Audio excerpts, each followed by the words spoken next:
My wife of 6 years said, "I'm not attracted to you anymore. I need an alpha." I replied, "I understand." Then I accepted the promotion she wanted her new alpha boyfriend to get at our company. When she saw me in the corner office, her face went pale as she realized I was now her new boss. You ever have one of those conversations where you can literally feel your life splitting into a before and after moment, like some kind of depressing movie montage? Yeah, that was me on a random Tuesday evening, sitting on my own couch, the one I'd helped pick out at IKEA 3 years ago during what I thought was a building our future together trip, but was apparently just furniture shopping with a temporary roommate. My wife of 6 years, Lydia, was standing in front of me doing that thing where she wouldn't quite make eye contact, like she was rehearsing lines for a community theater production of How to Dump Your Husband without feeling too guilty about it. She had that look, you know the one, where someone's trying really hard to seem compassionate while simultaneously destroying your entire existence. It's like watching someone apologize while they're actively running over your dog. Twice. "Mason," she started, and I already knew from the tone that this wasn't going to be about whose turn it was to take out the trash. "We need to talk." For words.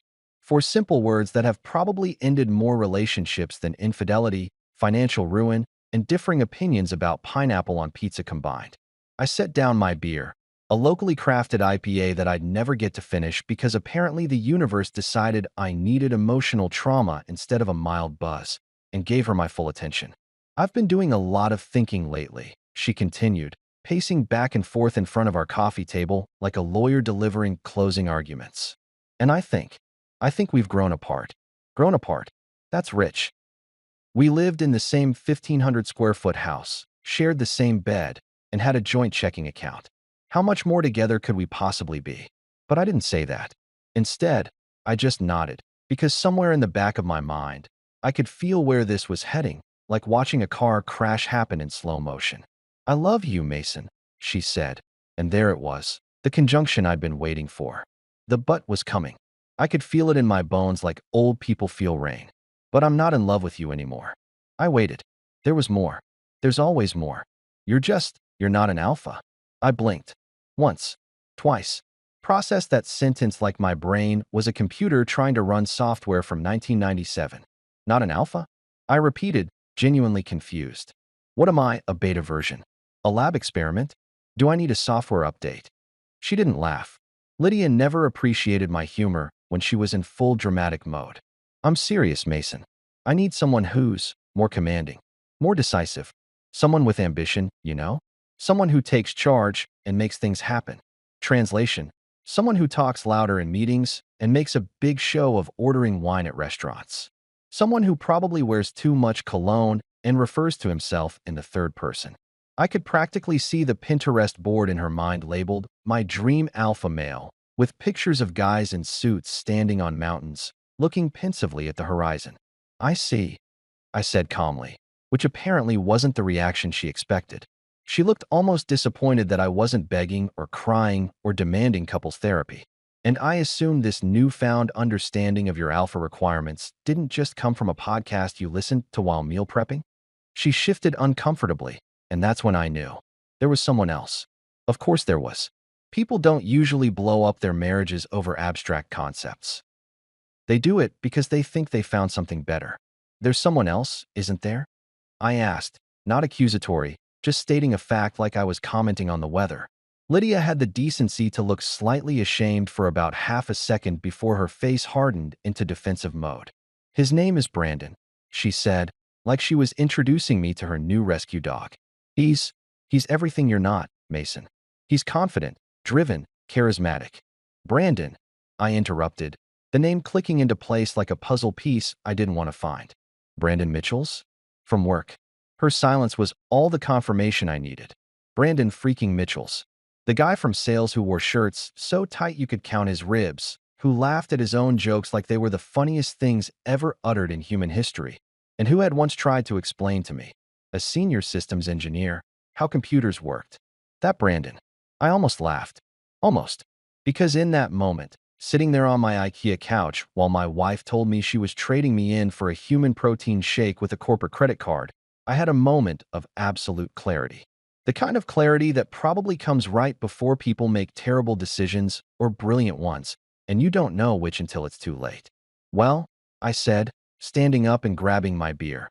I appreciate your honesty, Lydia. Really, I do. She looked confused, like she'd expected tears or anger, or at least some kind of fight. That's it. You're just okay with this.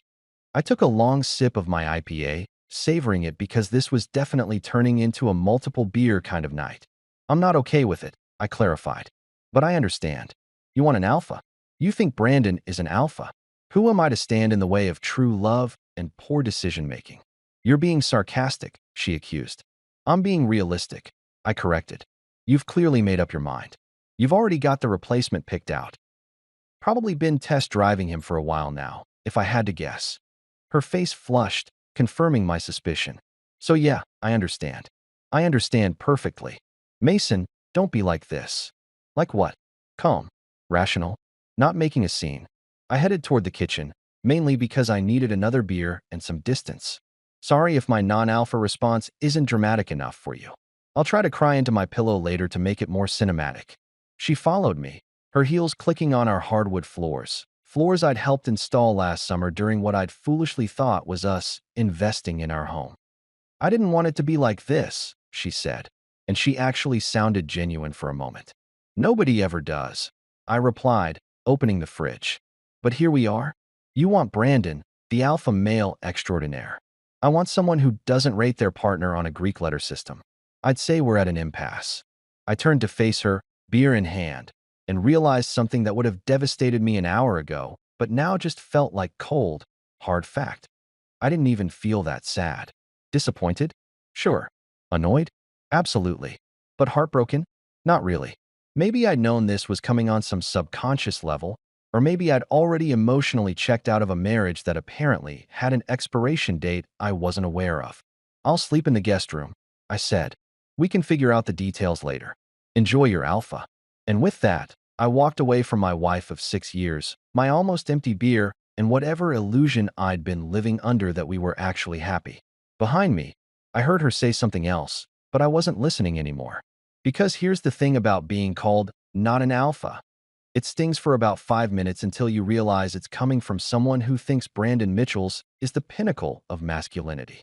And once you realize that, it stops being an insult and starts being comedy gold. I just didn't know yet how funny the punchline was going to be. Let me paint you a picture of Brandon Mitchells, the man who apparently represented everything my wife thought I lacked. The human embodiment of what happens when someone watches too many motivational videos on YouTube and decides that's a personality. Brandon was loud. Not just regular loud, but that specific brand of loud that makes you wonder if the person has ever had an internal thought they didn't immediately broadcast to everyone within a 50-foot radius. He laughed at volumes that could probably be used to measure earthquakes, and he had this habit of clapping people on the back like he was trying to dislodge food from their esophagus. Every conversation with Brandon felt like being trapped in a car commercial where the announcer is way too excited about cup holders. We all worked at Titan Edge Engineering, a mid-sized tech firm that specialized in infrastructure solutions for corporations that wanted to sound innovative without actually being innovative. It was the kind of place where people used words like synergy and paradigm shift in meetings without a trace of irony, and where the break room coffee was both too strong and too weak simultaneously, which I'm pretty sure violated several laws of physics. I was a senior systems engineer, which is corporate speak for the guy who actually makes everything work while everyone else takes credit for it. I'd been there for 8 years, quietly fixing problems, streamlining processes, and making sure our clients didn't experience catastrophic failures that would make the evening news. I was the digital plumber. Basically, nobody noticed me until something broke, and then suddenly I was everyone's best friend. Lydia worked in project management, coordinating teams and timelines, and pretending that color-coded spreadsheets could solve any problem. She was good at her job, I'll give her that. Organized, efficient, professional. I'd actually been proud of her, which in retrospect feels like the emotional equivalent of investing in Blockbuster stock in 2010. And then there was Brandon, who worked in sales and strutted through the office like he was perpetually walking onto a yacht he didn't own. His title was Senior Business Development Executive, which was a fancy way of saying he took clients to expensive lunches and somehow convinced them to buy things they didn't need. He was good at it, too, because Brandon had mastered the art of confidence over competence, the American dream, really. The man was physically incapable of wearing a shirt that didn't have a designer logo visible from space. Ralph Lauren, Hugo Boss, Armani. His wardrobe was like a billboard for overpriced cotton. His hair was always perfectly styled with enough product to create a small environmental hazard, and he wore cologne like he was trying to ward off vampires. You could tell when Brandon had been in the elevator because the scent lingered like a particularly aggressive ghost. But here's the thing about Brandon that drove me absolutely insane. He wasn't actually good at anything except seeming good at things. He was a human PowerPoint presentation, big fonts, flashy transitions, inspiring stock photos of people climbing mountains, and absolutely zero substance when you actually read the content. He'd mastered the art of corporate theater, knowing exactly when to nod thoughtfully in meetings, when to throw around buzzwords like leverage and disrupt, and when to take credit for other people's work. I'd watched him do it for years. He'd swoop into a project at the last minute, make some obvious suggestion that everyone had already thought of, and then act like he'd just invented the wheel during the presentation to upper management. And it worked. People ate it up because Brandon understood something I'd been too naive to grasp. In corporate America, perception is often more valuable than reality. My coworker Derek, a fellow engineer who'd been at Titan Edge even longer than me, once described Brandon as what would happen if a motivational poster and a used car salesman had a baby, and that baby went to a seminar about alpha male energy. It was the most accurate description I'd ever heard. The office dynamics were exactly what you'd expect from a place where engineers, project managers, and salespeople had to coexist. We engineers huddled in our corner with our monitors, and our coffee, and our inside jokes about code. Project management floated between departments, trying to keep everyone on schedule while slowly dying inside. And sales held court in their section with their standing desks and their protein shakes and their conversations about quarterly targets that somehow always turned into discussions about their weekend golf games. Brandon ruled the sales floor like a discount Tony Stark, holding court at his desk, which he'd customized with a leather chair that probably cost more than my monthly mortgage payment, and dispensing wisdom to the younger sales associates who hung on his every word like he was Yoda instead of just another guy who peaked in college. I tried to avoid him when possible, which wasn't hard because our departments rarely overlapped. When we did interact, usually in company-wide meetings or at the occasional forced social event, I kept it professional and brief. He probably thought I was intimidated by him. I wasn't. I was just conserving energy for things that actually mattered, like making sure our database architecture didn't collapse or figuring out why Carol from accounting kept accidentally deleting her own files. But everything changed about 3 weeks before Lydia dropped her "You're not an alpha" bomb on me. That's when the company announced a new position opening up, Director of Strategic Integration. It was one of those roles that sounds made up because it kind of is, but it came with real power. Overseeing how all our departments work together, streamlining processes, and basically being the bridge between the technical side and the business side of the company. It reported directly to Mr. Reynolds, our senior VP, and came with a substantial raise, a corner office, and actual influence over company direction.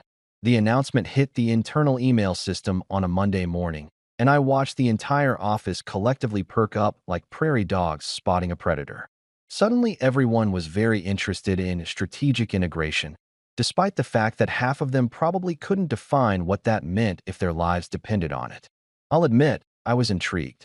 It was exactly the kind of role that played to my strengths. I understood how the technical systems worked. I'd been there long enough to know where all the inefficiencies were, and I actually gave a damn about making things better rather than just making things look better. But I also knew how these things typically went. Positions like that usually went to people like Brandon, people who interviewed well, who had the right handshake, who could charm the decision-makers over drinks.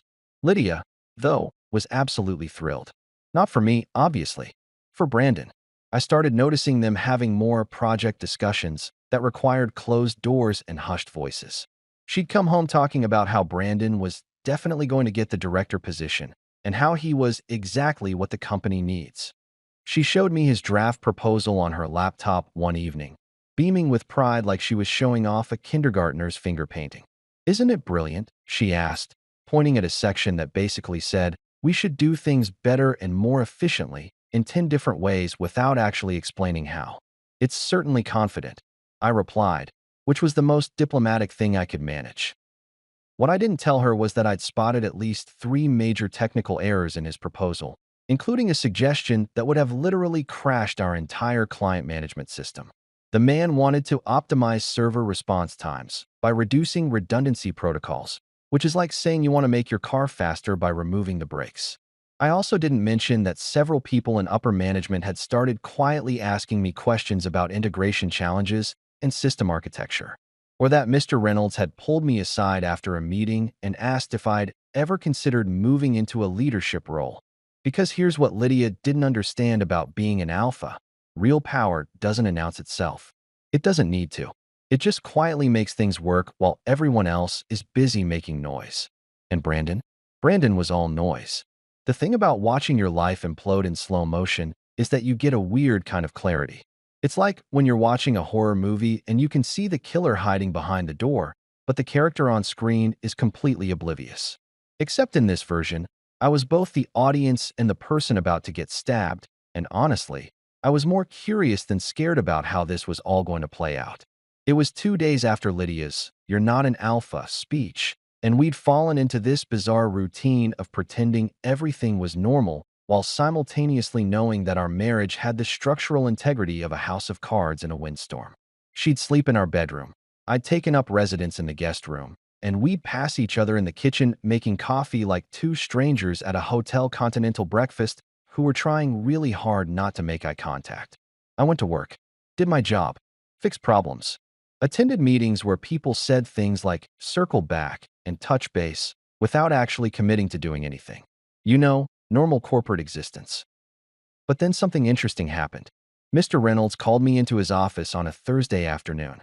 James Reynolds was one of those rare executives who'd actually worked his way up from the technical side, which meant he understood that fancy presentations meant jack squat if the underlying systems didn't work. He was in his late 50s, had gray hair that he didn't bother dyeing, and wore suits that looked expensive but not flashy. The man exuded competence, which is probably why he'd made it to senior VP, while people like Brandon were still playing dress-up in the sales department. "Mason," he said, gesturing to the chair across from his desk. "Thanks for making time." Like I was going to say no to the senior VP. "Of course. What can I help you with?" He leaned back in his chair, studying me with the kind of look that made me feel like I was being X-rayed for competence. "I wanted to talk to you about the Director of Strategic Integration position." My heart did this weird jump-skip thing that I tried to keep off my face. "Okay, I've been reviewing the applications we've received. Some interesting candidates." He paused, and I could tell he was choosing his words carefully. "Brandon Mitchells has certainly made his interest known. Very enthusiastic proposal." "Brandon's definitely enthusiastic," I agreed, keeping my tone neutral. "Enthusiasm is one of his core competencies." Reynolds cracked a small smile. "Diplomatic. That's good. But between you and me, Mason, enthusiasm doesn't fix broken integration protocols. It doesn't prevent system failures.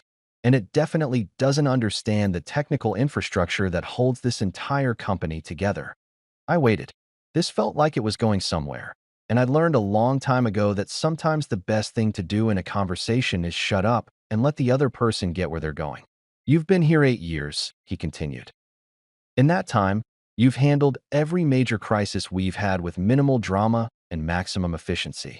When the Peterson account nearly collapsed because of that database migration disaster, you fixed it in 72 hours. When we almost lost the Friedman contract because our systems couldn't handle their integration requirements, you rebuilt the entire architecture in 2 weeks. You don't make a lot of noise, Mason, but you get things done.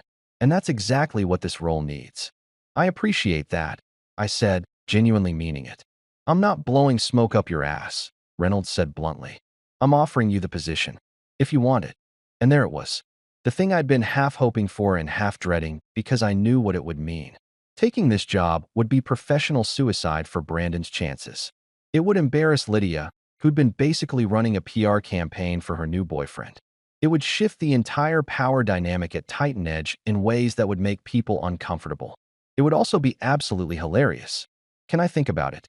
I asked, even though I already knew my answer. "Take the weekend," Reynolds said. "But I need to know by Monday morning." We're planning to announce the new director first thing, and I'd prefer it to be you." I left his office feeling like I'd just been handed the nuclear codes and a post-it note that said, "Have fun." The smart, mature thing to do would have been to call Lydia, tell her about the offer, maybe even discuss what it would mean for our situation. We were still technically married, after all, even if that marriage was currently being held together by nothing but shared mortgage payments and muscle memory. But I didn't call her. Instead, I went back to my desk, pulled up Brandon's proposal that Lydia had so helpfully shared with me, and read through it again with fresh eyes. It was even worse than I remembered.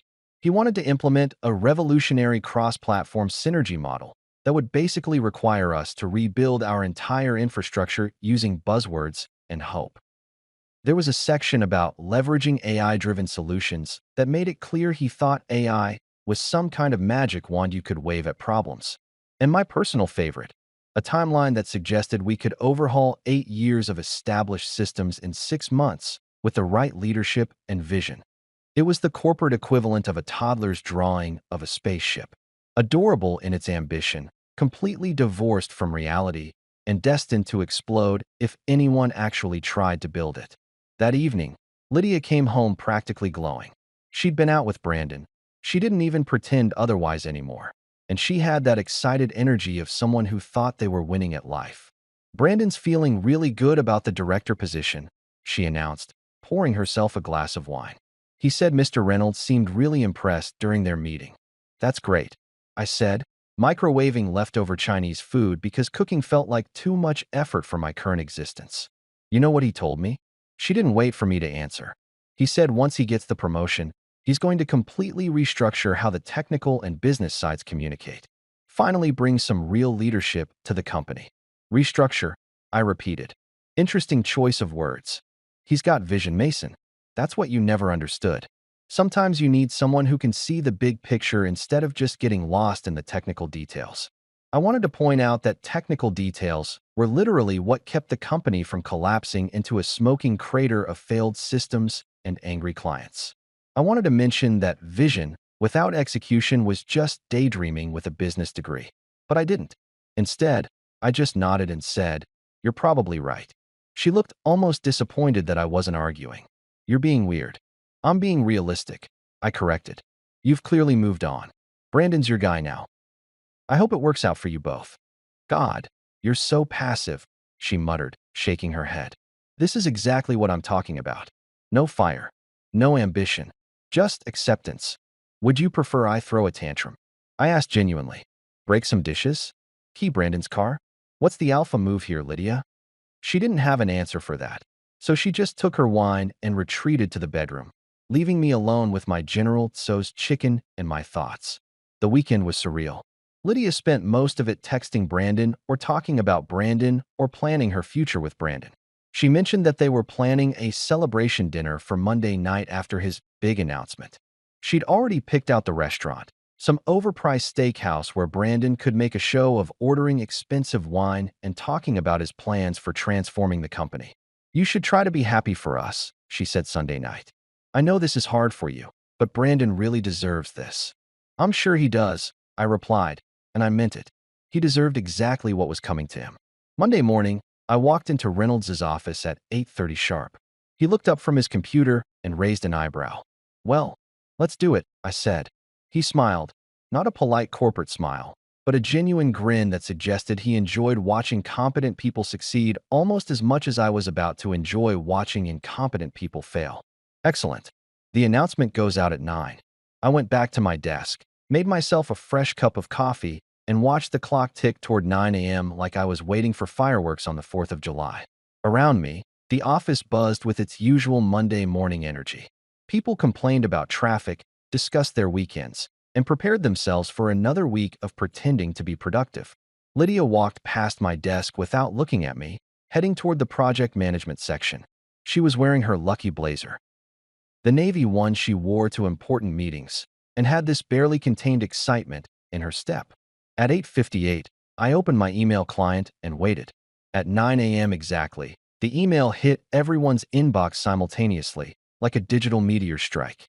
And just like that, the fireworks began. There's a specific kind of satisfaction that comes from watching karma work in real time, And let me tell you, it's better than any drug, any dessert, any victory you could imagine. It's the universe finally balancing the scales, except instead of some abstract cosmic justice, you get to watch it happen in a fluorescent-lit office with mediocre coffee and witnesses. Monday morning, 9 a.m. The email notification sound rippled across the office like dominoes falling. That little ding, happening on computer after computer as Titan Edge's company-wide announcement hit every inbox simultaneously. I didn't even need to open mine. I already knew what it said. Instead, I just leaned back in my ergonomic chair, the one I'd requisitioned 3 years ago after throwing out my back fixing a server crisis, and took a slow, deliberate sip of my coffee. The office had that brief moment of silence that happens when everyone's reading the same thing at the same time, like the entire building was holding its breath. Then came the reactions. From the sales section, I heard someone say, "Wait, what?" in a confused voice that suggested their brain was trying to process information that didn't match their expectations. It was probably Jake, one of Brandon's fanboys who'd been practicing his congratulations, boss handshake all weekend. I pulled up the email just to admire it properly. Subject, Leadership Announcement, Director of Strategic Integration. Dear Titan Edge team, we are pleased to announce that Mason Carter has been appointed as our new Director of Strategic Integration, effective immediately. Mason brings 8 years of technical excellence and proven leadership to this role. His deep understanding of our system's architecture and commitment to operational efficiency make him the ideal candidate to bridge our technical and business divisions. Please join us in congratulating Mason on this well-deserved promotion. Best regards, James Reynolds, Senior Vice President. It was beautiful in its simplicity. No flowery language. No corporate buzzword salad. Just straight facts delivered like a professional assassination. Reynolds knew exactly what he was doing. Across the office, I watched the news spread like a virus. People's faces went through this fascinating journey of confusion, surprise, and then, for most of them, understanding. Because here's the thing. Most people at Titan Edge actually knew who did the real work. They'd just assumed, like I had, that real work didn't matter as much as looking good in meetings. My desk phone rang. It was Derek from engineering. "Dude," he said, and I could hear the grin in his voice. "Dude. Morning, Derek. You absolute legend." The timing on this is, he broke off, laughing. "Oh man," Brandon just stood up. "He looks like someone told him Santa isn't real." I glanced over toward the sales section. Sure enough, Brandon was on his feet, staring at his computer screen like it had personally betrayed him. His face had gone through several shades of red, settling on something that resembled a tomato having an existential crisis. His perfectly styled hair suddenly looked less executive and more guy who just got hit with a dodgeball. "This is better than the time Peterson accidentally sent that angry email to the entire company instead of just his wife," Derek continued. "I'm getting popcorn. This is a popcorn situation." He hung up, and I watched the office dynamics shift in real time. People were starting to move, grouping up in clusters to discuss this development. Some were heading toward the engineering section, probably to congratulate me. Others were gravitating toward sales, likely to witness Brandon's meltdown firsthand. But the person I was really watching was Lydia. She'd been at her desk in project management, and I saw the exact moment the email registered. She froze, her hand suspended over her keyboard like someone had hit pause on a video. Then she blinked, squinted at her screen, leaned closer like maybe she'd misread it. Her mouth opened slightly, and even from 30 feet away, I could see the color drain from her face like someone had pulled a plug. It was the look of someone realizing they'd bet everything on red, and the wheel had come up black. She turned slowly in her chair, scanning the office until her eyes found me. I gave her a little wave, just a small, friendly gesture, the kind you'd give a neighbor you barely know. Her expression went from shock to something that looked like anger mixed with humiliation and a dash of, "Oh God, what have I done?" Then she stood up, and I knew she was coming over. The office had gone from normal Monday morning energy to something's happening energy, that specific frequency where everyone pretends to work while actually watching the drama unfold. Conversations dropped to whispers. People suddenly found urgent reasons to walk past my desk. Lydia marched over with the purposeful stride of someone who was trying to look confident but was actually falling apart internally. She was still wearing her lucky blazer, which now seemed less lucky and more like a cruel cosmic joke. Mason, she said, her voice low but sharp enough to cut glass. Can we talk? Privately. I'm actually pretty busy right now, I said, gesturing at my computer where I absolutely was not busy. New director responsibilities and all. Maybe schedule something with my assistant. You don't have an assistant. Well, I should probably get one. Add that to the list. I smiled pleasantly. Was there something urgent?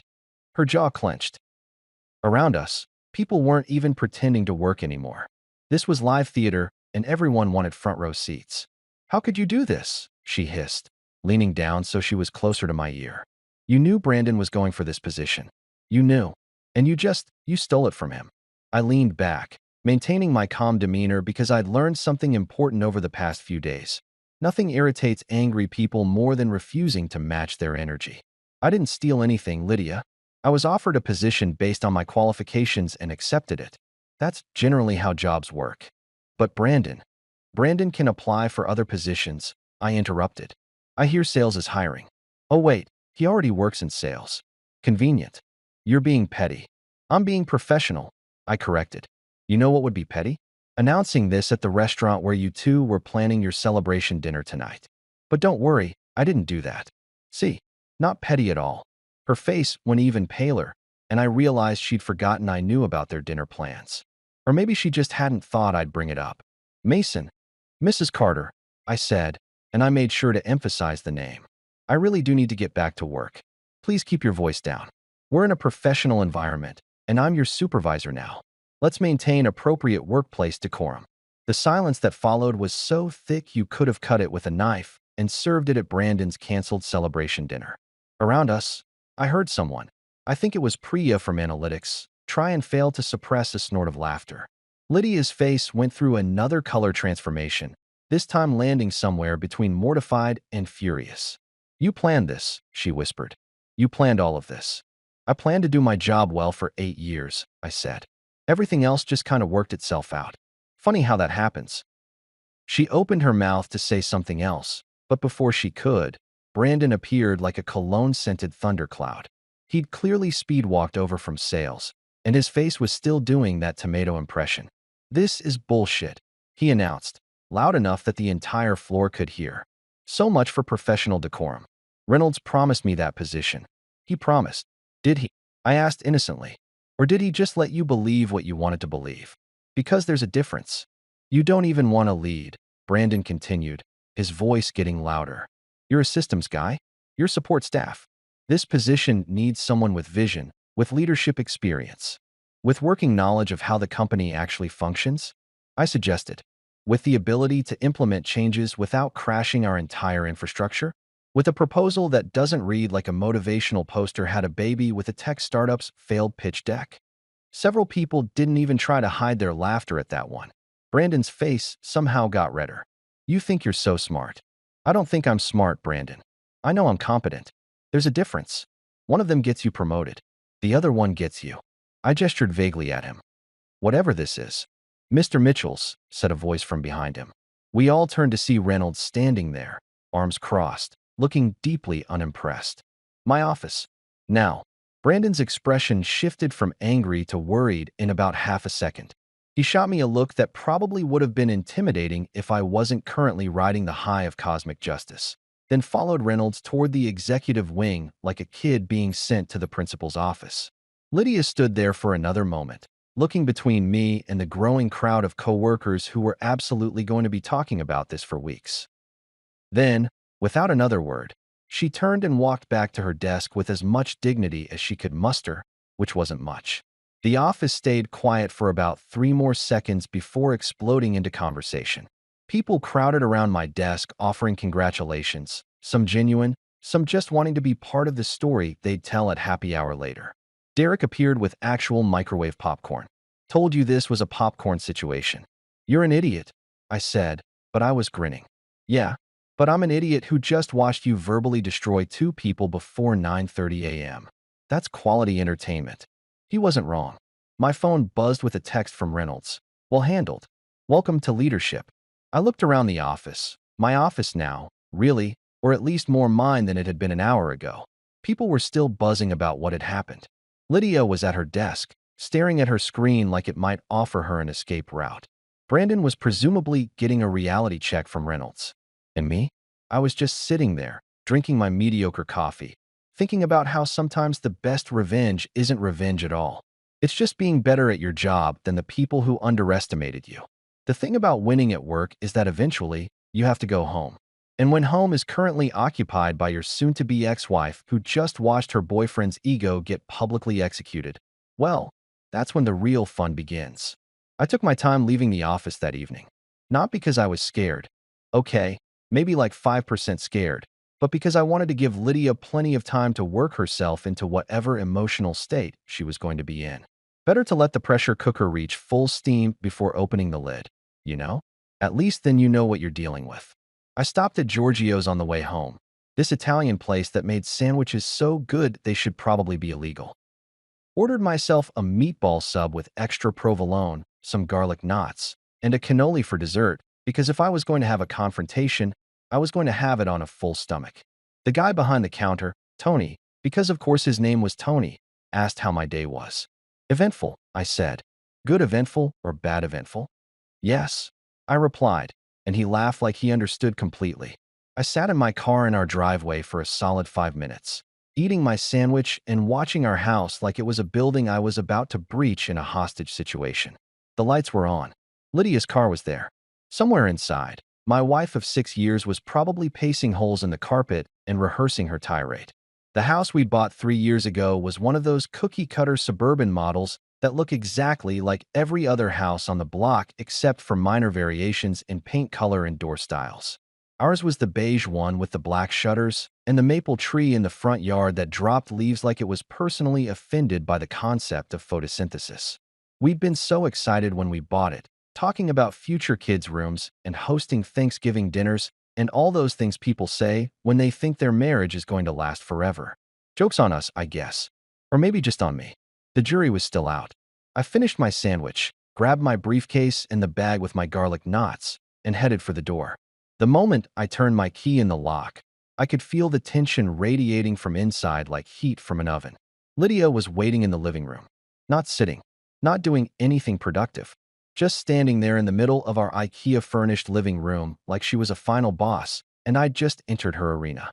She'd changed out of her work clothes into yoga pants and an oversized sweater, her comfort outfit, which she usually wore when she was stressed or sick or about to have a serious conversation. "We need to talk," she said before I'd even fully closed the door. "Sure," I said, heading toward the kitchen with my food. "Let me just put this down. Now, Mason." I stopped, turned around, and really looked at her. Her eyes were red. She'd been crying, which was new. Lydia wasn't much of a crier.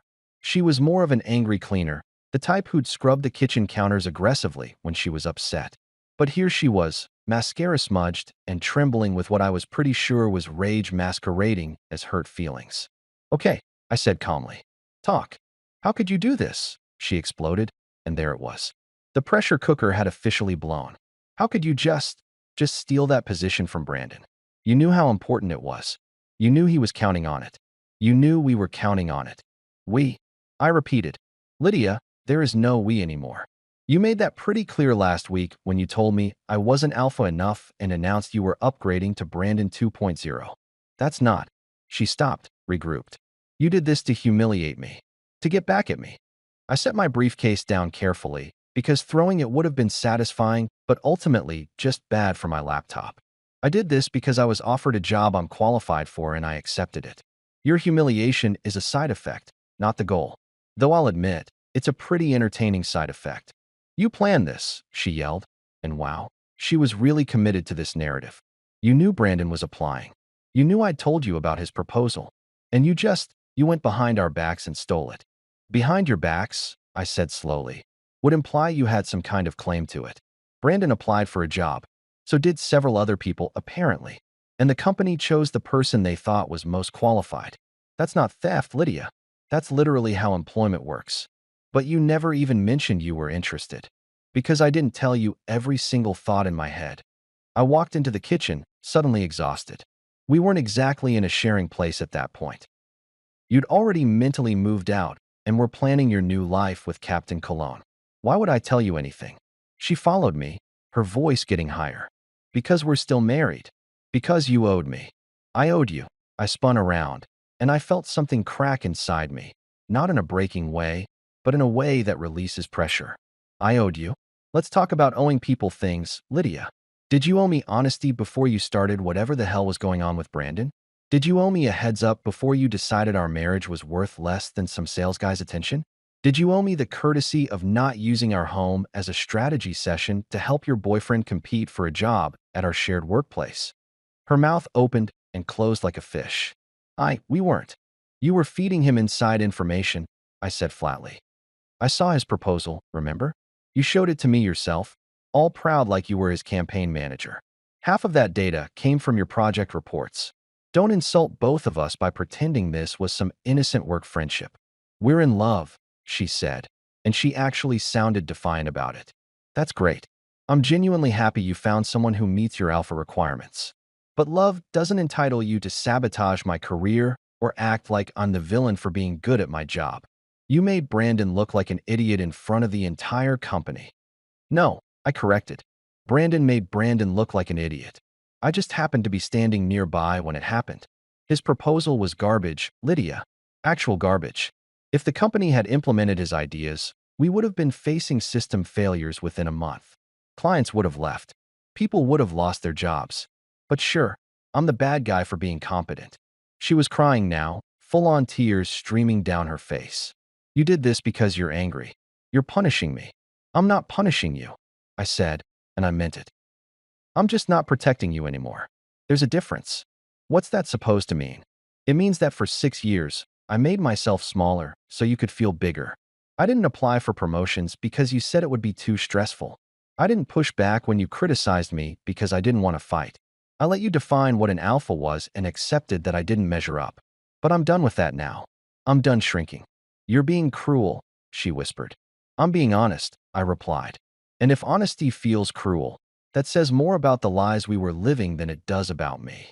We stood there in our kitchen, the kitchen where we'd cooked Sunday dinners and hosted friends and argued about whether to get a gas or electric stove.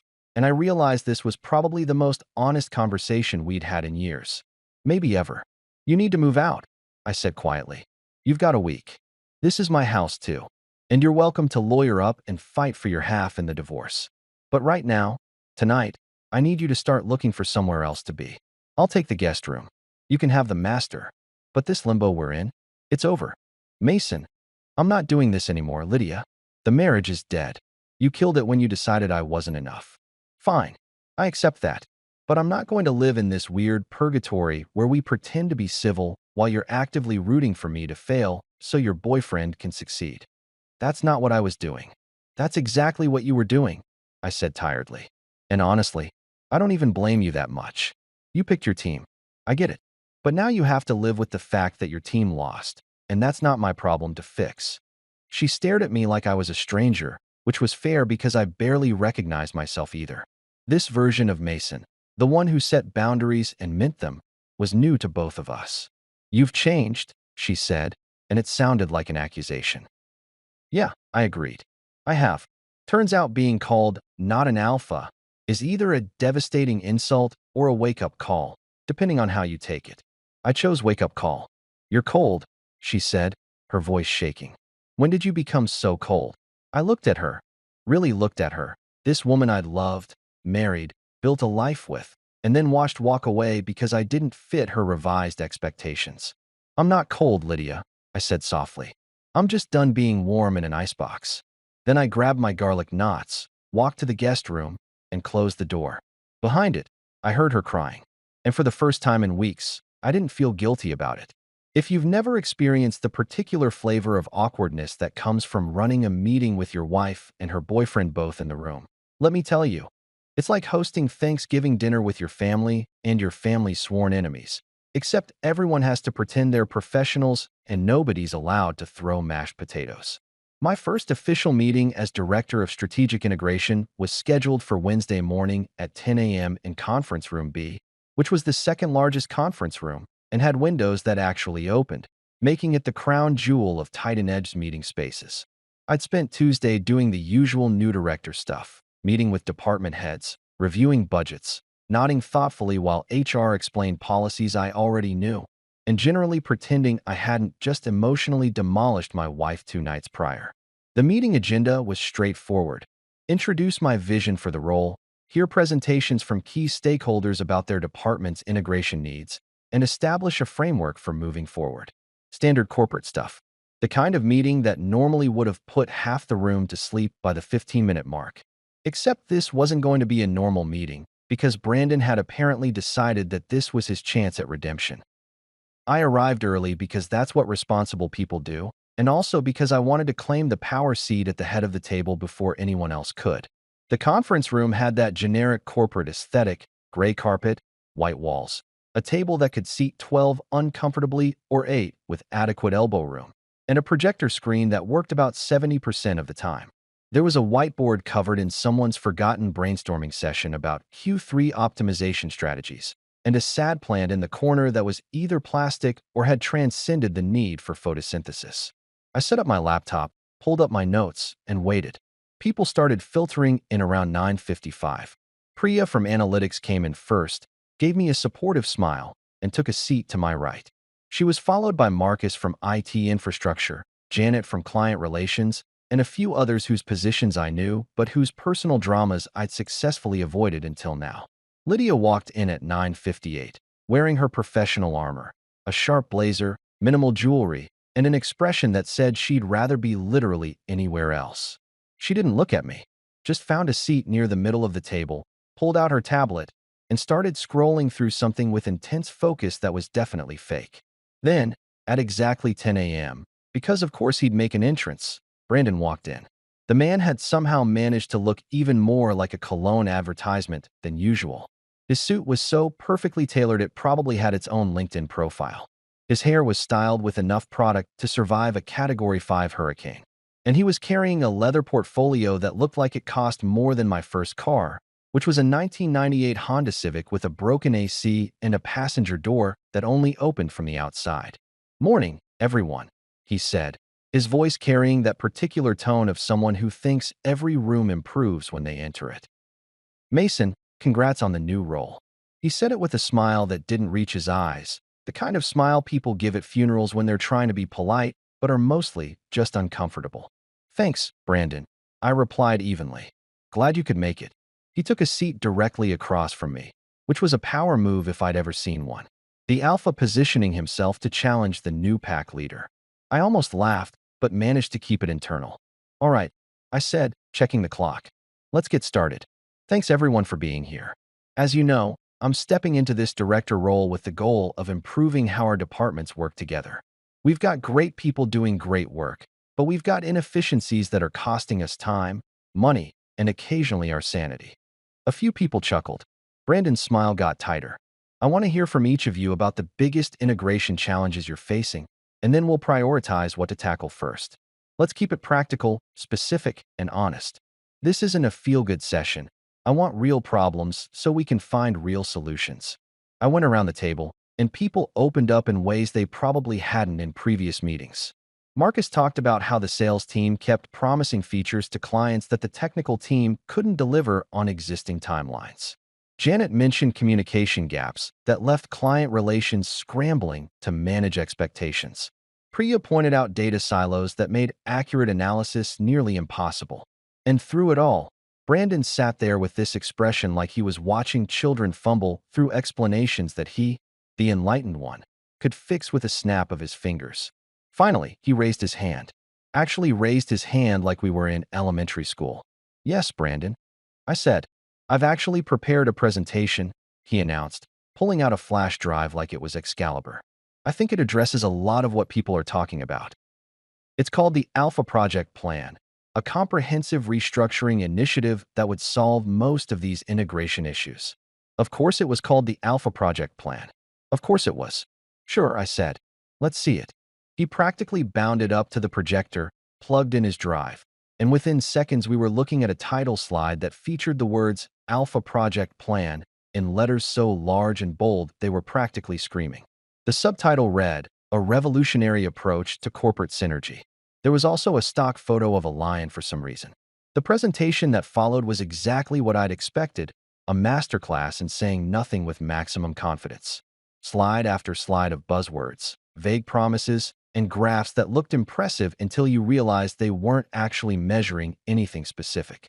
We need to leverage our core competencies, Brandon said, gesturing at a slide that showed interconnected circles labeled with words like innovation and excellence. By creating cross-functional synergy pods, we can disrupt our own paradigm before the market disrupts it for us. I watched people's faces around the table. Some looked confused. Others looked like they were trying really hard to seem impressed. Lydia was nodding along like Brandon was delivering the Gettysburg Address. Each synergy pod, he continued, clicking to another slide, would operate with agile methodology, utilizing AI-driven decision matrices to optimize workflow velocity. That sentence contained approximately zero actual information, but he delivered it like he'd just solved world hunger. He went on like this for 10 minutes, talking about empowerment ecosystems and strategic disruption frameworks and next-generation integration protocols. It was like watching someone try to build a house using only motivational quotes and hand gestures. Finally, he got to his big finale, a timeline showing how we could implement this entire transformation in 6 months. And that, he said, standing proudly next to his lion slide, is how we become the alpha company in our sector. There was a moment of silence. A few people clapped politely. Lydia clapped enthusiastically. Brandon looked at me expectantly, waiting for praise or at least acknowledgement of his genius. I let the silence hang for just a few seconds longer than comfortable. Thanks, Brandon, I said. That was certainly comprehensive. I have a quick question, though. Sure, he said, still riding high on his own presentation fumes. Your implementation plan shows a complete system migration happening in month 3. Did you factor in our query limit restrictions? His confident expression flickered. Query limits? Yeah. Our current infrastructure handles about 15,000 queries per second at peak times. Your plan, based on these slides, would require us to process at least triple that volume during the migration phase alone. So I'm curious how you plan to handle that without, crashing our entire system. Blank stare. The room was so quiet I could hear the sad plant in the corner questioning its life choices. The technical team would handle those details, he said, recovering slightly. Right, but you're proposing a 6-month timeline. The technical team. Marcus, you want to weigh in here? How long would it take to upgrade our infrastructure to handle that kind of load? Marcus cleared his throat. Conservatively? 18 months. Maybe 2 years if we want to do it without catastrophic risk. But with the right pressure and prioritization, Brandon started. You can't pressure physics, Brandon, I said, pulling up a data sheet on my laptop and projecting it on the screen. These are our actual system specs. Your plan would crash our servers within an hour of implementation. We'd lose client data, violate about 15 different compliance regulations, and probably end up in legal proceedings that would make the company newsletter very interesting reading. The room had shifted from politely interested to deeply uncomfortable. A few people were looking down at their notes. Lydia's face had gone pale. And this section here, I continued, because apparently I was in a demolition mood, where you suggest using AI to automate the integration process. Which AI exactly? Because we don't have AI integration tools. We'd have to develop or purchase them, which isn't in the budget and would take. I looked at Priya. At least a year to implement properly, she supplied. Right? A year. I smiled at Brandon. So really interesting ideas here. Very inspirational. But maybe let's pause this before we accidentally bankrupt the company. Sound good? Brandon's face had gone through several colors and settled on a shade that reminded me of undercooked chicken. This is just a preliminary framework, he managed. Of course, I said smoothly. And we appreciate the enthusiasm. But moving forward, let's make sure our plans are grounded in actual capability rather than theoretical possibility. Lydia, I turned to my wife, who looked like she wanted to dissolve into the carpet. Let's redirect your project team to support the Phoenix migration instead. That's actually feasible and would solve about 40% of our current integration issues. She nodded mutely. All right, I said, checking the clock. That's probably enough for today. Thanks everyone for your input. Brandon, appreciate you putting that together. Maybe run it by the technical team next time before presenting. Just a thought. The meeting dissolved, people gathering their things with the kind of energy that suggested they couldn't wait to gossip about what just happened. Brandon practically fled the room, his leather portfolio clutched like a shield. Lydia left without looking at me. Priya lingered. That was brutal. That was necessary, I corrected. Also brutal, she grinned. But yeah, necessary. His plan would have been a disaster. I know. You enjoying this? I thought about it. More than I probably should. She laughed and headed out, leaving me alone in conference room B with my laptop, my notes, and the profound satisfaction of watching incompetence meet consequences in real time. If you've never been the subject of office gossip, let me tell you, it's like being a celebrity except instead of paparazzi, you've got Susan from accounting whispering about you by the coffee machine. And instead of tabloid headlines, you've got Slack messages that people think are private, but definitely aren't. The day after my first staff meeting, the Titan Edge office was buzzing harder than a wasp's nest that someone had poked with a stick. And I was the stick. Or maybe I was the poker. Either way, people had opinions, and they weren't being shy about sharing them. I first noticed it when I walked into the break room around 10 a.m. to refill my coffee. The conversation at the table near the window, featuring 3 people from sales whose names I should probably know but didn't, died the instant I entered, like someone had hit a mute button on reality. They all suddenly became very interested in their phones, their coffee cups, the fascinating texture of the ceiling tiles. Morning, I said cheerfully, because making awkward people more awkward is one of life's simple pleasures. A chorus of mumbled mornings followed me to the coffee maker, which was dispensing its usual sludge that technically qualified as coffee in the same way that Velveeta technically qualifies as cheese. I poured myself a cup, added enough creamer to make it a different color, and headed back out. The moment the door closed behind me, the conversation resumed at twice the volume. Derek caught up with me in the hallway. Dude, you're like the only thing anyone's talking about. You've basically become Titan Edge's version of a reality TV show. Great. Do I at least get paid in brand deals and Instagram followers? You get paid in schadenfreude and respect, he said. Which, honestly, might be better. You know Brandon's been going around telling people you're on a power trip. Am I on a power trip? I asked. Because if I am, I want to make sure I'm doing it right. Should I get a monocle? Start referring to myself in the third person? Please don't, Derek laughed. But yeah, he's trying to rally the troops. Says you're too technical to understand leadership, that you don't have the people skills for the role, that you humiliated him on purpose in that meeting. I mean, I definitely humiliated him, I admitted. But the on purpose part is debatable. If his plan wasn't hot garbage, there would have been nothing to humiliate. Preaching to the choir, man. Everyone on the technical side thinks you're a hero. Sales department, though. He made a face. They're less enthusiastic. That made sense. Brandon was their guy, their champion, the poster child for everything sales thought leadership should look like. Loud, confident, and completely unburdened by things like facts or feasibility. But here's the thing about corporate politics that Brandon never quite grasped. At the end of the day, companies care about results more than they care about personalities. You can be the most charismatic person in the building, but if you can't actually deliver, eventually someone's going to notice. And I could deliver. Over the next 2 weeks, I threw myself into actually doing the job instead of just looking like I was doing the job. I met with every department head individually, not to impress them with buzzwords or grand visions, but to actually understand what was broken and how to fix it. I spent hours reviewing system architectures, client contracts, workflow bottlenecks. I rebuilt communication protocols between departments that had been operating like hostile nations for years. The Phoenix migration project, the one I'd redirected Lydia's team to, was a perfect example. It had been stalled for 6 months because nobody could agree on priorities or timelines. I spent a day mapping out dependencies, another day negotiating resources, and by the end of the week, we had a plan that everyone could actually work with. 2 weeks in, we hit our first major milestone ahead of schedule. The client, a financial services company that had been threatening to leave because our integration was supposedly inadequate, sent an email praising the improvements. Reynolds forwarded it to the entire executive team with a note that said simply, "This is what good leadership looks like." I didn't forward it to Brandon, but I didn't have to. Office gossip travels faster than light, and definitely faster than Brandon's ability to process his declining relevance. Meanwhile, Lydia was running her own campaign, though hers was more subtle than Brandon's scorched earth approach. She didn't openly criticize me.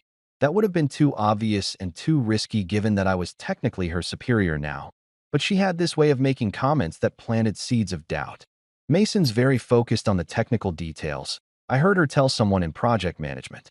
Sometimes I worry he loses sight of the people side of things. Or, he's brilliant with systems, obviously, but leadership requires more than just technical knowledge. Or my personal favorite, overheard in the bathroom hallway. I'm just concerned he might be making decisions based on personal feelings rather than what's best for the company. The irony of that last one was so thick you could have served it as soup. But here's what Lydia didn't account for. People aren't stupid. They could see that under my leadership, things were actually improving. Deadlines were being met. Interdepartmental communication was less like warfare and more like actual collaboration. Problems were getting solved instead of just getting talked about in meetings that spawned more meetings. And Brandon's Grand Alpha project plan? After I'd torn it apart in the conference room, someone, I suspect Reynolds but can't prove it, had it independently reviewed by an external consulting firm. Their assessment came back with language like fundamentally flawed, catastrophically risky, and my favorite, appears to prioritize style over substance to a degree that borders on professional negligence. That report made the rounds through upper management, and suddenly Brandon's reputation as a rising star started looking more like a falling meteor.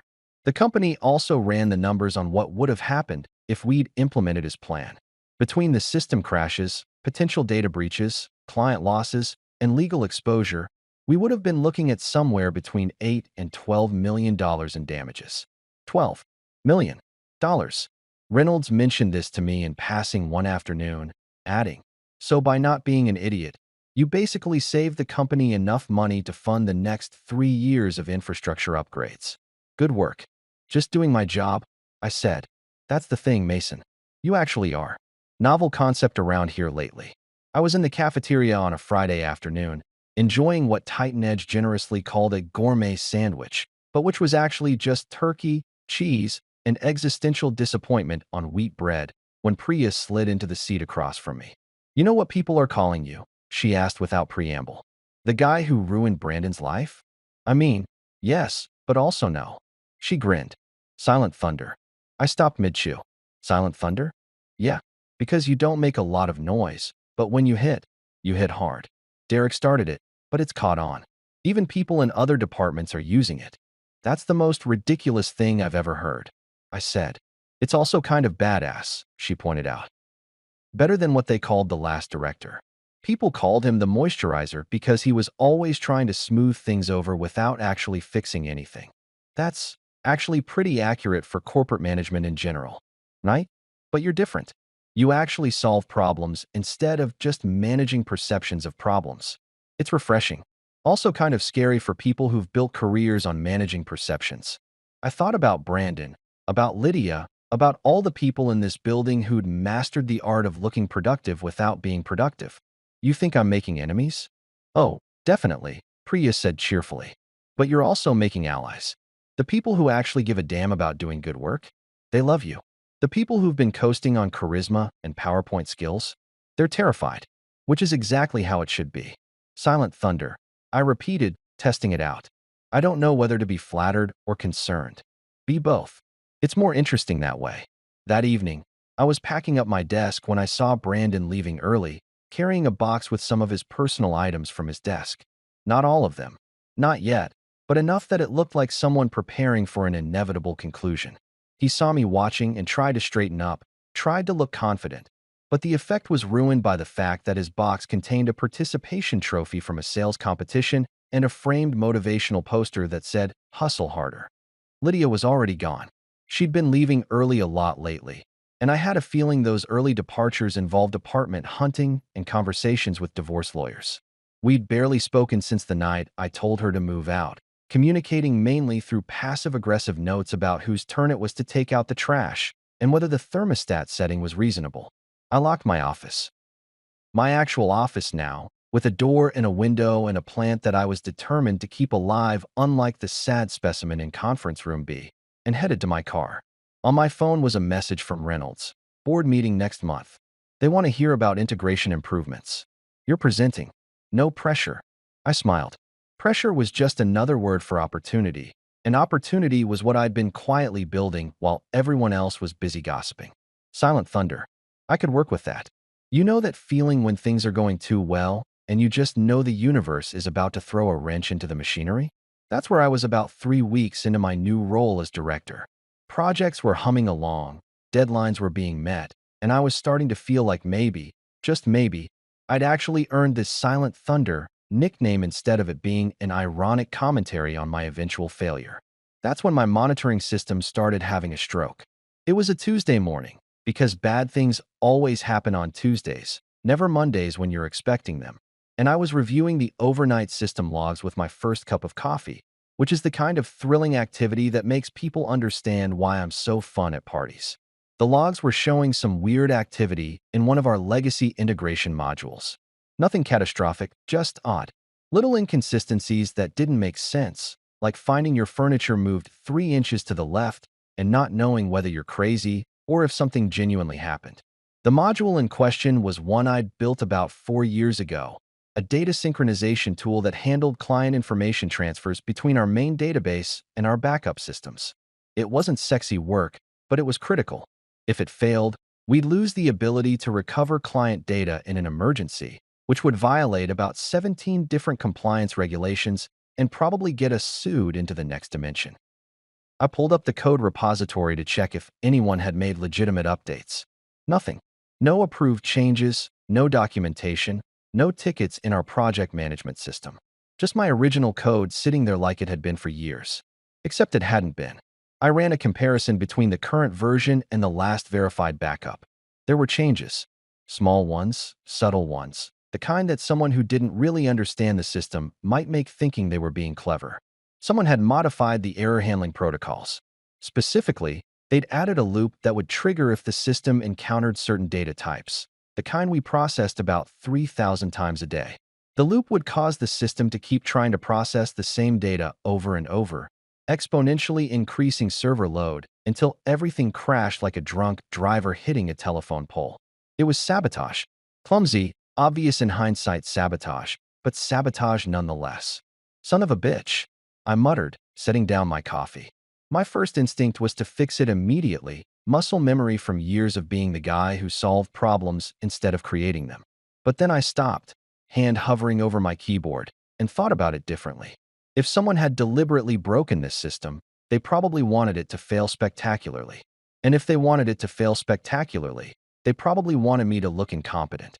Which meant fixing it quietly would solve the immediate problem, but not the bigger issue of someone actively trying to sabotage my work.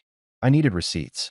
I called down to IT security, specifically to a guy named Kevin who handled our cybersecurity monitoring. Kevin was one of those people who looked like he'd never seen sunlight.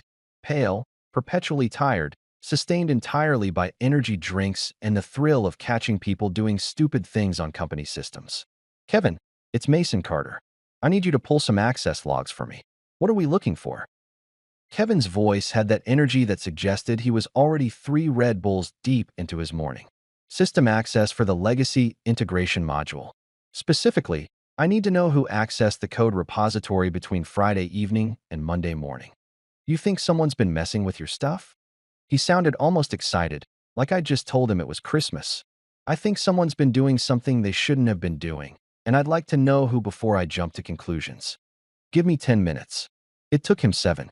Okay, this is interesting, Kevin said when he called back. Your module was accessed Saturday night at 10:47 p.m. Single login, lasted about 43 minutes. Whose login? Brandon Mitchell's. Sales department. I sat back in my chair, and I swear I could feel the universe laughing at me. Of course it was Brandon. Of course the guy whose ego I'd publicly demolished would try something this stupid and predictable. You're absolutely sure? I asked. I mean, it was his credentials, his workstation, and we've got security camera footage of someone at his desk at that time. Want me to pull the video? Yeah, pull everything. Timestamps, IP addresses, the video footage, the change logs. I need a complete evidence package. You going to HR with this? Eventually. First, I'm going to make absolutely sure I'm not missing anything. I want this airtight. Kevin sent over the files within the hour, and I spent the rest of the morning building a case that would make a prosecutor weep with joy. The security footage showed Brandon clear as day, sitting at his desk in an otherwise empty office, typing away with the focused intensity of someone who thought they were being brilliant. The access logs showed him navigating through the code repository, slowly, like someone who didn't really understand what they were looking at, but had been given enough information to find the right file. The changed timestamps matched perfectly with when he was at his desk, and the modifications themselves had digital fingerprints that pointed directly to his workstation. It was almost insulting how sloppy it was, like watching someone rob a bank while wearing a name tag and leaving their driver's license at the scene. I also found something else interesting. About 2 weeks before this, there had been another access attempt to the same module from a project management workstation. It hadn't made any changes, just viewed the code. That login belonged to Lydia, so she'd scouted it out, probably explained to Brandon where to look and what to change, and then he'd gone in and done the actual damage. A real partnership built on love, trust, and corporate sabotage. How romantic. I saved everything to an encrypted folder, made 3 backup copies because I'm not an idiot, and then walked down to HR. Jennifer Martinez ran our HR department with an efficiency that suggested she'd seen every possible variation of workplace drama and had stopped being surprised somewhere around 2015. She looked up when I entered, took one look at my face, and sighed. "What happened?" "Someone tried to sabotage one of my systems," I said, closing her office door. "I have evidence. A lot of evidence. And it's going to make things complicated." "How complicated?" "Brandon Mitchell's complicated. Possibly Lydia Carter complicated." Jennifer's expression shifted from professional concern to genuine interest. "Your wife. Soon-to-be ex-wife." "Yeah. Okay," she said, pulling out a notepad. "Show me what you've got." I walked her through everything. The code changes, the access logs, the security footage, the prior reconnaissance from Lydia's workstation. Jennifer took notes, asked pointed questions, and occasionally made sounds that suggested she was equal parts impressed by my thoroughness and appalled by Brandon's stupidity. "This is pretty damning," she said finally. "You understand if we investigate this, it's going to blow up spectacularly?" "I'm aware. But if I don't report it and something fails because of his changes, we're looking at data breaches, compliance violations, and lawsuits. I'd rather deal with office drama than federal investigations." "Fair point." She closed her notepad. "I'll need to loop in Mr. Reynolds and our legal team. Don't confront Brandon about this. Don't mention it to anyone. Let us handle the investigation properly. Already planned on it. And Mason?" She looked at me seriously. "This could get ugly. Your wife is implicated. That's going to create HR nightmares." "She stopped being my problem the day she told me I wasn't alpha enough," I said. "Whatever consequences come from this, they earned them." Jennifer nodded slowly. "All right, give me 24 hours. We'll move fast on this." I left her office feeling a weird mix of satisfaction and exhaustion. Part of me, the petty part that I was learning to embrace, was thrilled that Brandon had been stupid enough to leave such an obvious trail. But another part, the part that still remembered being married to Lydia and working alongside these people, felt tired of all the drama. I went back to my office, fixed the sabotage code in about 10 minutes, and implemented additional security protocols to prevent similar access in the future. Then I sat at my desk and waited for the hammer to fall. It didn't take long. By Wednesday morning, security was pulling Brandon in for questioning. By Wednesday afternoon, Reynolds had seen the evidence. By Wednesday evening, Lydia was being asked to explain her access logs. And me? I was just sitting in my office, drinking mediocre coffee, and watching karma do what karma does best. Silent thunder, indeed. There's a specific kind of silence that happens right before someone's career ends, and it's different from regular silence. It's heavier, denser, like the air pressure drops, and everyone can feel the storm coming, but nobody wants to be the first to acknowledge it. That was Thursday morning at Titan Edge. Brandon was called into a conference room at 9 a.m. Not conference room B where we held staff meetings, but one of the small ones on the executive floor. The kind of room where careers go to die and severance packages get negotiated. I watched him walk past my office, and for the first time since I'd known him, he wasn't strutting. He was just walking like a normal person who knew something bad was about to happen. He had his leather portfolio with him, which seemed almost sad, like bringing a fancy briefcase to your own execution. Reynolds was already in there, along with Jennifer from HR and Paula Hendricks, our legal counsel. Paula was a woman in her 60s who'd seen every corporate disaster imaginable and had the emotional range of a particularly stern grandmother. If Paula was involved, you were screwed. I didn't attend the meeting, didn't need to. I provided my evidence, and now it was their job to handle the consequences. Instead, I focused on actual work, reviewing the upcoming board presentation and trying not to obsessively check the clock. The meeting lasted 2 hours. When Brandon emerged, he looked like someone had physically deflated him. His face was pale, his shoulders slumped, and he was carrying a cardboard box, the universal symbol of corporate death. They'd let him pack up his desk under supervision, which meant they wanted him gone immediately. I watched from my office as he made the walk of shame through the building. People pretended not to stare, but everyone was watching. Brandon Mitchells, the guy who'd been so sure he was destined for greatness, was now shuffling toward the exit with a box containing his participation trophies, his motivational posters, and whatever remained of his dignity. He saw me watching. Our eyes met for just a second, and I saw something in his expression, not anger, not even embarrassment. Just this hollow recognition that he'd played a stupid game and won a stupid prize. I didn't gloat, didn't smile, just nodded slightly, acknowledging his existence one last time before he walked out of Titan Edge and presumably out of my life forever. Derek appeared in my doorway about 10 minutes later. Holy shit. Yeah. Security escorted him out. Like, actual security. I heard he tried to deny everything until they showed him the video footage, and then he just broke. What did he say? According to Sarah in HR, who heard it from Kevin who was monitoring the security feeds, he tried to claim he was just checking the system for vulnerabilities and accidentally made changes.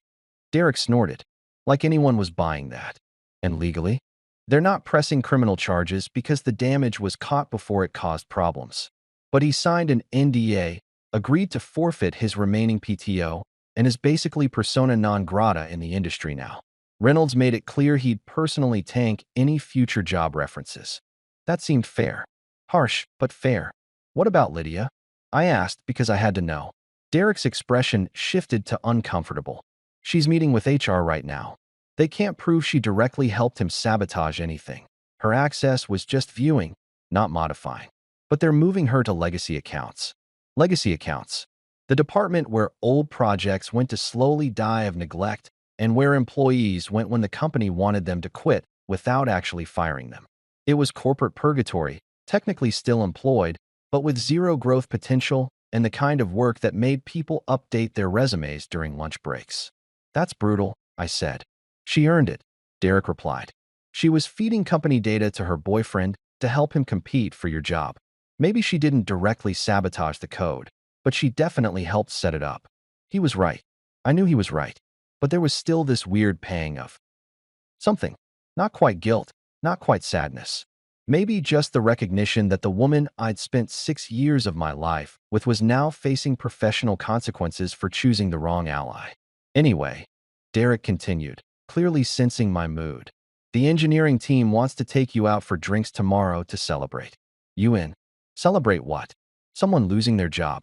Celebrate competence winning over bullshit, he corrected. That's rare enough to deserve drinks. I smiled despite myself. Yeah, okay. I'm in. After Derek left, I sat at my desk and looked out my window at the parking lot below. Brandon's car was already gone. That ridiculous BMW he'd probably leased to look successful. Lydia's car was still there, and I wondered what she was thinking right now, sitting in HR, watching her career trajectory plummet because she'd bet on the wrong horse. My phone buzzed with a message from Reynolds. Investigation concluded. Your systems are secure. Well done. I typed back, just doing my job. His response came immediately. That's what makes you good at it. I leaned back in my chair, sipped my coffee, and realized something. I didn't feel triumphant. I didn't feel vindicated or satisfied or any of the things I'd expected to feel watching my enemies fall. I just felt tired and ready to move forward. 3 months later, I was standing in front of the Titan Edge board of directors, presenting our quarterly integration results and thinking about how weird life is. The presentation was going well. Actually well, not fake it till you make it well. Client satisfaction was up 32%. System efficiency had improved by 40%. Interdepartmental communication issues had dropped by half. We'd launched 2 major projects successfully, both under budget and ahead of schedule. The numbers spoke for themselves, which was good because I wasn't exactly a naturally gifted public speaker. The Phoenix migration has exceeded all projected outcomes, I said, clicking to a slide that showed actual data instead of motivational stock photos. We've reduced processing time by 60% while improving data accuracy. Our client retention rate is the highest it's been in 4 years. The board members nodded, looking genuinely impressed rather than politely bored. Reynolds, sitting at the side of the room, gave me a subtle thumbs up. After the presentation, the board chair, a woman named Catherine who'd built her own tech company from scratch before retiring to torture other executives with her high standards, pulled me aside. That was solid work, Mason. Reynolds tells me you've transformed the department culture. Just removed some inefficiencies, I said. She smiled knowingly. I heard about those inefficiencies. The Brandon situation made it to the board level. I'm sure it did. Word's gotten around the industry, actually. He's basically unemployable now. Last I heard, he was trying to start some kind of consulting business. She said consulting business, the way you'd say pyramid scheme. His LinkedIn profile is aspirational. I'd looked at his LinkedIn once, out of morbid curiosity. His profile now described him as an independent strategic advisor and thought leader in disruptive innovation. Translation: unemployed and desperate. His posts were all recycled motivational quotes and vague observations about leadership that got about 3 likes each, probably from his mom and 2 former colleagues who felt bad for him. I didn't feel bad for him. Play stupid games, win stupid prizes. What about your wife? Catherine asked, and I appreciated that she was direct enough to just ask. Ex-wife, as of last month. Divorce finalized. She quit Titan Edge about 6 weeks ago. Where'd she end up? No idea, I said honestly. Last I heard, she moved in with her sister and started some kind of wellness tea business online. We don't keep in touch. That was an understatement. Lydia had moved out 2 days after being reassigned to legacy accounts, taking her half of the furniture and leaving behind a note that said she hoped I was happy with myself. I was, actually, but probably not in the way she meant it. The divorce had been surprisingly clean. We didn't have kids, our assets were straightforward, and neither of us wanted to drag things out. She got her car, half the savings, and the wedding china we'd never used. I got the house, my sanity, and the cat, though Mr. Whiskers had always liked me better anyway. Her wellness tea business appeared to be one of those multi-level marketing things based on the promotional posts I'd seen before blocking her on social media. She was posting a lot about female entrepreneurship and finding your authentic self and breaking free from toxic environments. Good for her, I guess. Everyone needs a narrative. The office dynamics had shifted completely. With Brandon gone and Lydia in the rearview mirror, the workplace actually felt functional. People focused on work instead of politics. Meetings had agendas and outcomes instead of just being performance art. The sales department had brought in someone new, a woman named Patricia who actually understood that client relationships were built on delivering results, not expensive lunches and cologne. My team respected me, not because I was loud or intimidating, but because I knew what I was doing and didn't ask them to do anything I wouldn't do myself. Novel concept, apparently. Derek had been right about the Silent Thunder nickname. It stuck, though people mostly used it as a joke now.